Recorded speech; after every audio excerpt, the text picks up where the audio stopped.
बिहार के सीमांचल और कोसी क्षेत्र के इलाके में मखाना बोर्ड का होना कितना आवश्यक है, ये देखकर, इन लोगों को देखकर आप अंदाज़ा लगा सकते हैं।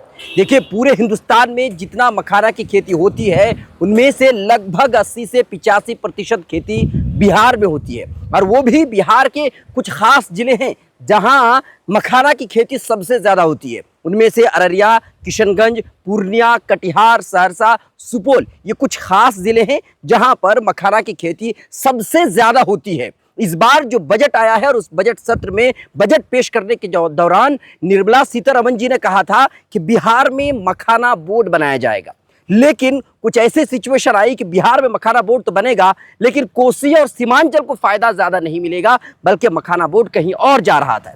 इसको लेकर जो पूर्णिया के लोकसभा सांसद पप्पू यादव है, उन्होंने आवाज़ उठाई, पूर्णिया को बंद करने की कोशिश की, कटिहार को बंद करने की कोशिश की कि जो मखाना बोर्ड है वो पूर्णिया में बनना चाहिए ताकि सीमांचल वालों को इससे फ़ायदा हो सके।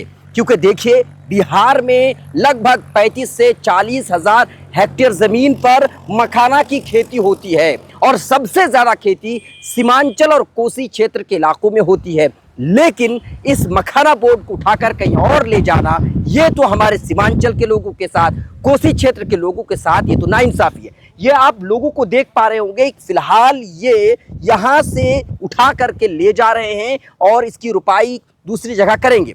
बहुत मेहनत का काम होता है, साल साल भर इसमें मेहनत करनी पड़ती है, तब जा कर के मखाना और मखाना का जो फल होता है वो सामने आता है। लेकिन अफसोस की बात यह है कि सीमांचल वालों के साथ ये हमेशा दोहरा रवैया इख्तियार किया जाता है और मखाना बोर्ड जबकि सीमांचल में बनना चाहिए था, उसे उठा करके कहीं और ले जाने की कोशिश होती है। हर बार जो है सीमांचल को पिछड़ा समझ करके उसे छोड़ दिया जाता है। मैं अगर आपको बताऊं तो यहाँ पर सिर्फ इतनी ज़मीन नहीं है, अररिया ही में अच्छी खासी ज़मीन है, अच्छे खासी एकड़ में ज़मीन फैली हुई है जिस पर मखाना की खेती होती है। लेकिन सरकार का ये रवैया बिल्कुल सही नहीं है। इसके पीछे का कारण क्या है, मैं ये जानना चाहूँगा। और पूर्णिया के लोकसभा सांसद पप्पू यादव ने बाकायदा जो है, उन्होंने पूर्णिया और कटिहार को बंद करके ये सरकार को चेताने की कोशिश की थी कि देखिए, सीमांचल वालों के साथ आप नाइंसाफ़ी बिल्कुल नहीं कीजिए। ये बहुत मेहनत का काम है। अभी आप देख पा रहे होंगे, ये जो लोग यहाँ पर उतरे हुए हैं, मेहनत कर रहे हैं, ये तो मज़दूर हैं, जो दिहाड़ी मज़दूर है, 500 रुपया उनको मिलता है। लेकिन जब मखाना निकाला जाता है उस समय ज़्यादा इनको पैसा मिलता है। लेकिन अभी बहुत मेहनत का काम है। आप देख पा रहे होंगे, पानी में वो लोग हैं और इसमें कई सारे दूसरे कीड़े होते हैं, उनकी भी उनको जो है डस लेते हैं, तो उससे भी उनको सामना करना पड़ता है। कई सारी परेशानियां हैं, तब जाकर के मखाना सामने आता है।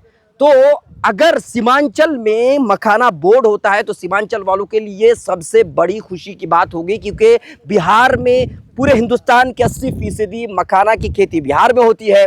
और अगर कहा जाए तो बिहार में सबसे ज़्यादा खेती मखानों की अररिया, पूर्णिया, कटिहार, किशनगंज, सुपौल और दरभंगा साइड में होता है। तो यहाँ पर मखाना बोर्ड बनाया जाए जिससे कि यहाँ के किसानों को फ़ायदा हो सके। आपकी है क्या राय, आप हमें कमेंट कीजिए।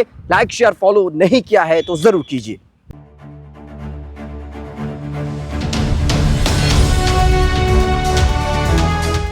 ट्रू रिपोर्ट्स, सच आप तक।